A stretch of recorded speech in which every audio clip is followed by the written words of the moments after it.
নমস্কার বন্ধুরা, অমিতাজ কিচেন থেকে সবাইকে স্বাগত জানাই। যারা কম মিষ্টি খেতে চান বা ডায়াবেটিস আছে তাদের জন্য এই নরম তুলতুলে রসগোল্লা।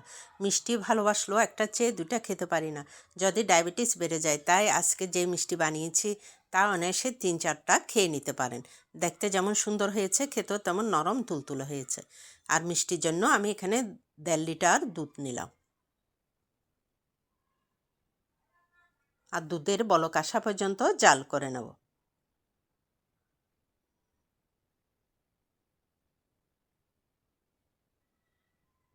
আর 3 চামচ ভিনিগার ও 3 চামচ পানি মিশিয়ে দুধটা ফাটিয়ে নেব। একেবারে মিশাবো না, বারমারে মিশিয়ে নেব।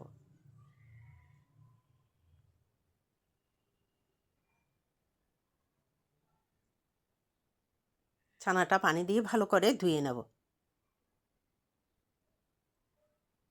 আর ছোটো কাপড়ের টুকরো নিয়ে ছানা থেকে পানিটা ফেলে দেব। ছানাটা নিয়ে ভালো করে মেখে নিলাম। দেব 1 চামচ ময়দা আর 1 চামচ সুজি দিয়ে মেখে নেব।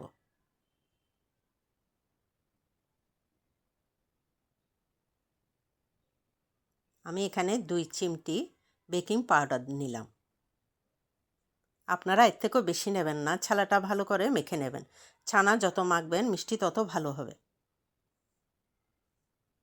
আমি এই সাইজ করে নিচ্ছি, আপনারা আপনাদের পছন্দ মতো বড় ছোট করে নিতে পারেন।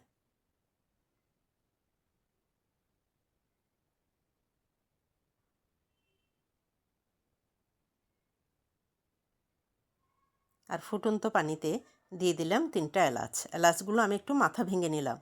আর দিয়ে দিলাম পাটালি গুড়। রসগোল্লাটা আমি পাটালি গুড় দিয়ে বানাবো। আর সিসাটা আমি ঘন করব না, আপনারা দেখতে পাচ্ছেন একদম পাতলা করে সিসা করব। আর সব মিষ্টি একটা একটা করে দিয়ে দিলাম। আর 10 মিনিট আমি ভাপে রাখবো। আলতো হাতে একটু নেড়ে নিলাম, আবারও 10 মিনিট ভাপে রাখবো। মিষ্টি একদম রেডি হয়ে গেছে, নামিয়ে নেব। আমি একটা আপনাদেরকে কেটে দেখাচ্ছি, এরকম নরম তুলতুলে হয়েছে। হালকা মিষ্টি রসগোল্লা, খেতে কিন্তু দারুণ হয়েছে।